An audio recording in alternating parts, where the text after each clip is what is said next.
Le village de Koli. Niché entre la forêt et la grande rivière Bandel, il n'était pas un lieu ordinaire. C'était un lieu où l'histoire s'écrivait sur les murs des cases en terre et où la sagesse coulait comme l'eau. Dans ce cœur vibrant, est née Amina. Dès son premier souffle, il fut clair qu'elle portait une bénédiction. Une grâce, une beauté qui n'était pas de ce monde, mais héritée des ancêtres. Elle grandit, et sa splendeur devint une légende. Tresse dense comme la nuit, peau douce comme la soie, démarche de gazelle. Elle était le joyau que tous regardaient, l'objet de tous les rêves. Tous les hommes de Koli, du plus humble au plus fortuné, rivalisaient pour son regard. Elle recevait des offrandes de tressage, de sculpture, mais son cœur restait un mystère bien gardé.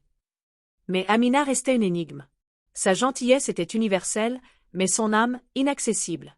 Elle était toujours en quête, comme si elle cherchait un écho au-delà du visible. Les villageois chuchotaient. Est-elle promise à un esprit? Ils ne savaient pas qu'elle portait un fardeau, le secret du chant des ancêtres, la clé de la survie de Koli. Elle attendait celui qui entendrait le chant, pas seulement la beauté. Un jour, le calme fut brisé. Un caravansérail, venu des déserts lointains, déboula sur la place du village, apportant l'odeur du sable et des épices inconnus. Point parmi eux, Kael. Un homme au regard vaste, qui avait vu les étoiles guider les hommes à travers le désert. Il ne chercha pas l'or, ni le confort. Il ne chercha qu'à observer. Kael n'a pas offert de perles. Il a offert des mots. Des histoires de constellations et de philosophies anciennes. Il ne regardait pas son visage, mais l'horizon dans ses yeux. Et puis, il a fredonné.